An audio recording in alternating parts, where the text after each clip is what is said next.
Night 1. A hoof tapped against the window panes. It was 4 in the morning, and Fluttershy was standing outside of Applebloom's window. Her eyes were blank, and her smile slight enough to go virtually unnoticed. As Applebloom turned her head towards the window, Fluttershy raised the hoof and tapped the glass again.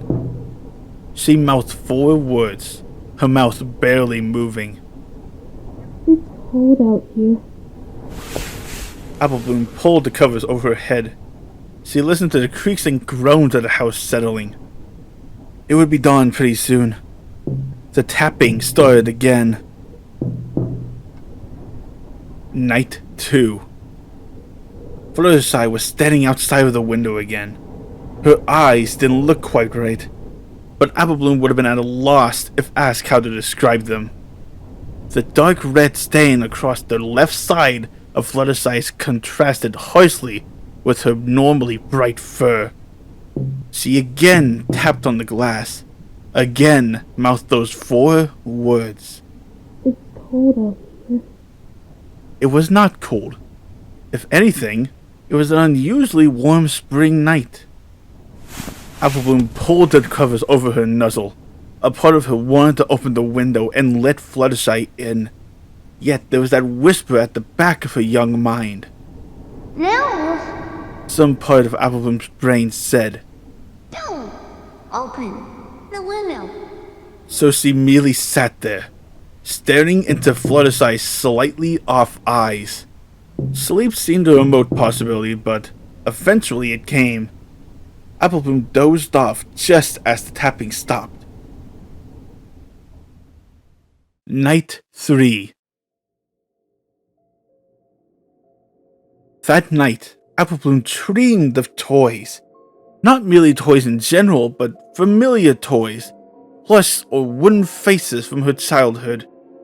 She saw the wooden dolls Granny Smith had given her. The hand-me-downs from Big Macintosh and Applejack were also there, although they looked dingier than what Applebloom remembered.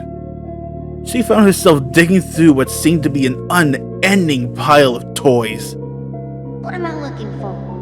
Applebloom wondered. Applebloom decided a minute later that it must be King Paws, her favorite teddy bear. She remembered loving him immensely when she was a foal. But why couldn't she find him? Surely he must be somewhere. Surely this relic of Applebloom's foalhood was not so easily buried. But King Paws hadn't been buried, had he? He had gone missing. He had vanished from her life one spring night, and Applebloom had never been quite the same since.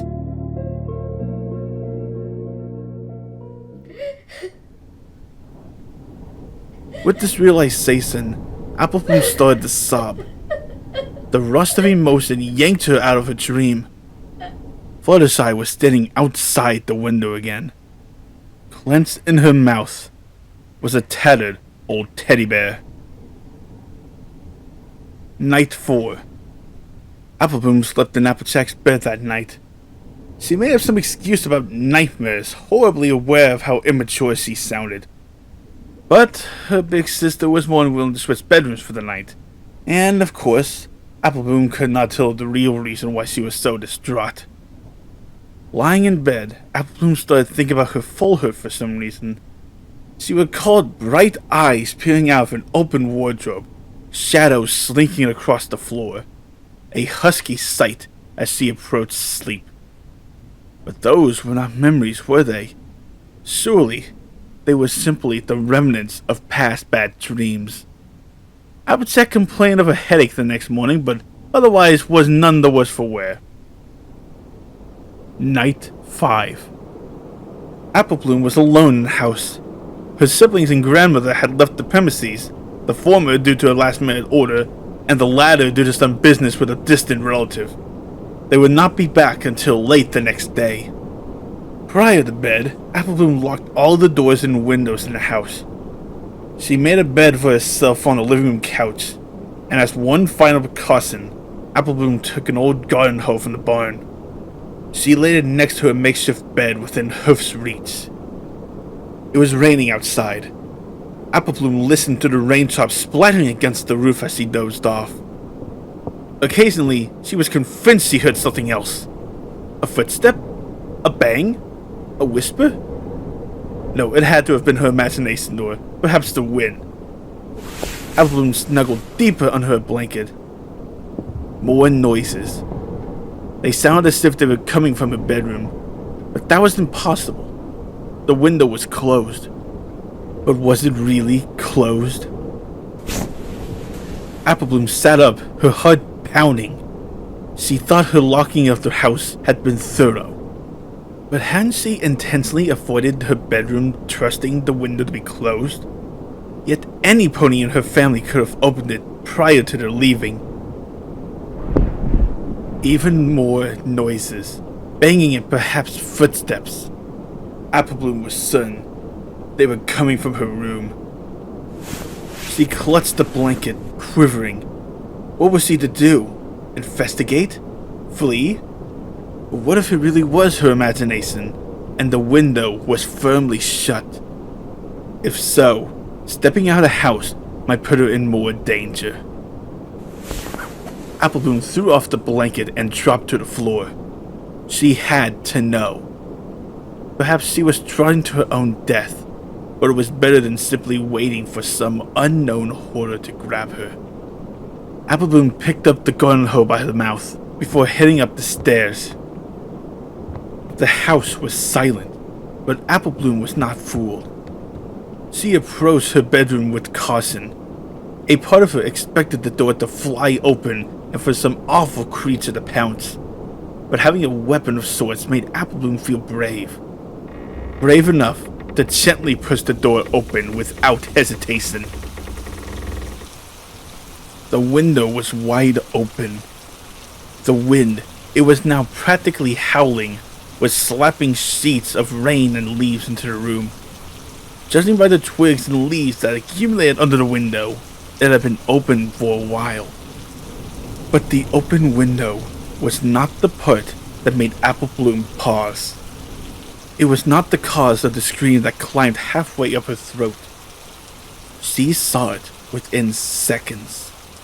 And once she did, Applebloom thanked Celestia. She did not step into the room.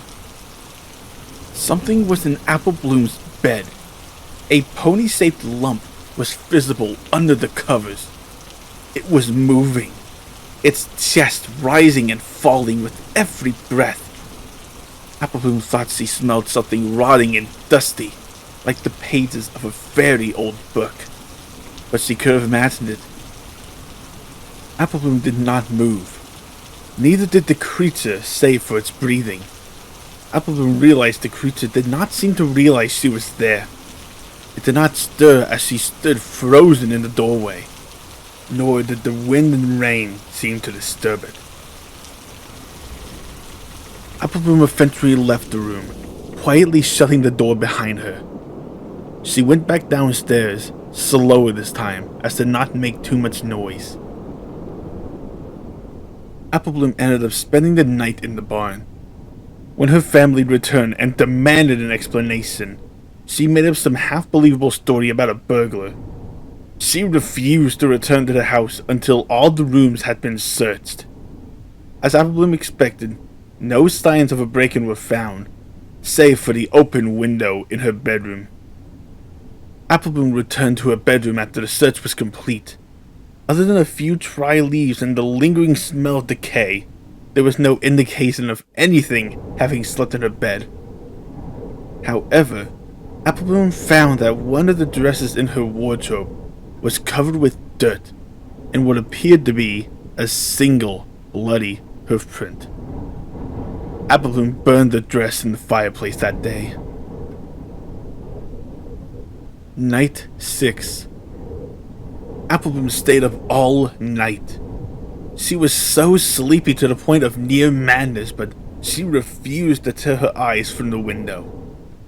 Fluttershy was watching her yet again. This time, she held a single piece of ripped cloth in her mouth. It was the dress that Applebloom had burnt. Applebloom had buried the remains of it in the yard. Applebloom thought of the eyes and the shadows that seemed to have haunted her early foalhood. She was now convinced that she had also heard scratching noises and perhaps tapping. But memories and nightmares have become interchangeable as of late. She was not wholly convinced that they were not one and the same. The two sat in what seemed to be a staring contest until morning came. As soon as Celestia's light poked its way through the clouds, Fluttershy turned and trotted away. Applebloom did not get up from her bed. It was minutes before she at last gave into slumber.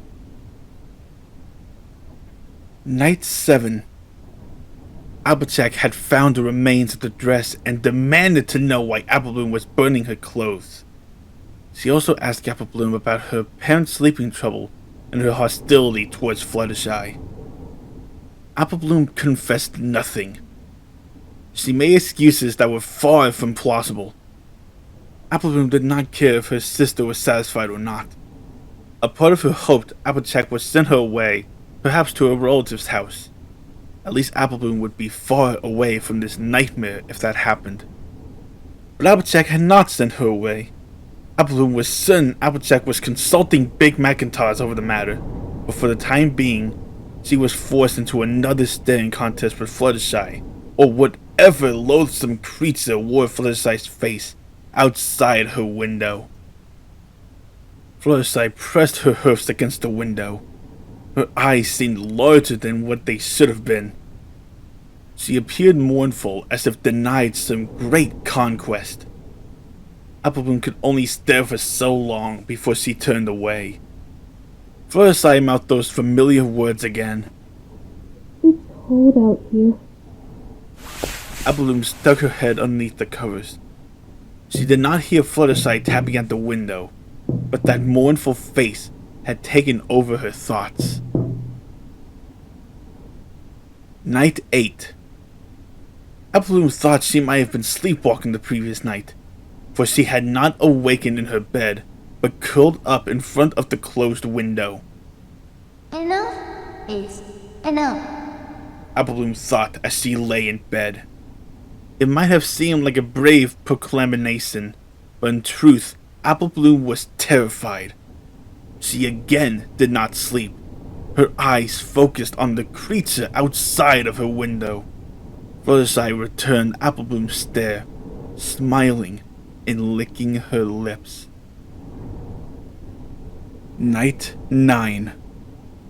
Earlier, Applebloom had overheard her older siblings talking about doctors. She was aware they planned to send her to one.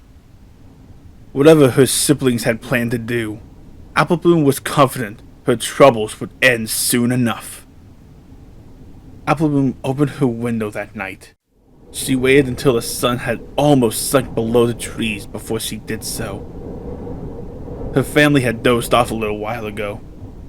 Confident she was the only sleepless soul in the house, Applebloom left her bedroom and went downstairs. In the kitchen, Applebloom procured an old gas lamp. She also took the sharpest kitchen knife she could find from the drawer. Far more useful than the garden hose she'd chosen last time. But in this case, the purpose was not mere defense. Applebloom waited until darkness had truly fallen. Then she crept back to her room, the gas lamp held precariously in one hoof, and the knife handle in her mouth. Applebloom nudged the door open inch by inch, careful to minimize any noise she made. The creature was again lying in Applebloom's bed, the outline of its form underneath the covers. Applebloom placed the gas lamp on the floor. She froze as it touched the floorboards with the slightest thump, but she saw no evidence of the creature awakening at the sound. Applebloom held back a sigh of relief. Applebloom waited a few more minutes to ascertain that the thing was asleep. She then approached the bed, knife still clutched tightly in her mouth. She was shaking, but she refused to hesitate in this moment of action. Applebloom reached the side of the bed and gently pressed both hooves against it. She eased herself up, carefully pulling herself onto the bed next to the creature. Then the creature moved. It was only a slight shift, as if trying to get comfortable, but it was enough to completely destroy Applebloom's nerve. Applebloom dropped the knife, a shriek of terror flying out of her mouth. She pressed both hers against her mouth, but it was far too late. The creature seemed to sense Applebloom was near. It moved in one swift, jerky motion, arching its back and bending its head in a way no normal pony could have managed. The creature gave a long growl, its body appearing to convulse as it threw the covers from it. Applebloom let out a scream, leaping from the bed. The creature leaped from the bed as well, moving in a way similar to a spider. It still resembled Fluttershy, but its neck was bent in an unnatural angle as if broken. Its head was bent to one side and upside down. It regarded Applebloom with this upside down grin, a grin extending far past what it should have been possible. Its tongue hung limply from one side of its mouth like that of an excited dog. It was panting in eagerness. Applejack rushed into the room, a gas lamp in her hoof. What the hey is going on? Applejack said breathlessly, but Applebloom could only whimper, pointing a hoof at the creature that now stood in silent triumph near the window. What in tarnation is that? Applejack gasped. The creature moved its neck again, adjusting its head to a more normal position. Its face no longer even vaguely resembled Fluttershy. It instead had morphed into some twisted mockery of the shy pony's face. The mouth stretched even farther, the pupils smaller than pinpricks. It was breathing heavily, a tongue at least a foot long hanging from its gaping maw. Applejack tossed the gas lamp at the creature. It shattered upon impact, setting the vile thing on fire. All at once, the creature's twisted face rearranged itself. It now became a more accurate representation of Fluttershy. Flames started to engulf it immediately. A scent not unlike that of sulfur rose as patches of its fur hastily burned away. The creature objected loudly, alternating between screams eerily similar to those of Fluttershy and deep screeches not unlike that of a tortured bird. The fur and flesh burned away at an unnatural rate, the screams and screeches continuing long after they should have ended. The last to surrender to the inferno was the light pink mane.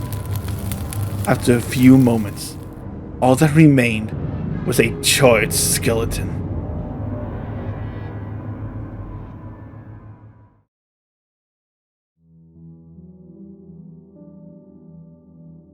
Epilogue. Applebloom and Applejack did not speak to each other. Neither spoke a word of the incident, even after Applejack had buried the body in a secluded part of the farm.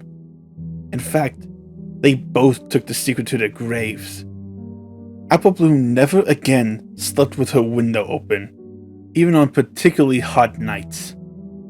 Eventually, she was able to resume regular interaction with the real Fluttershy, although it took months before she could look her in the eye.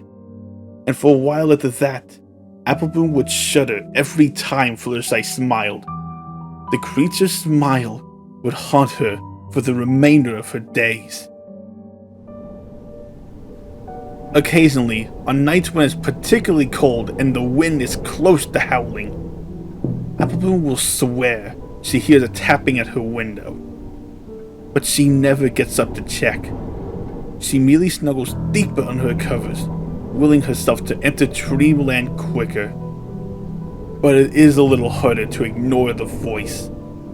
It whispers to her, seemingly inches away from her ear. It sounds very much like Fluttershy. It's cold down here.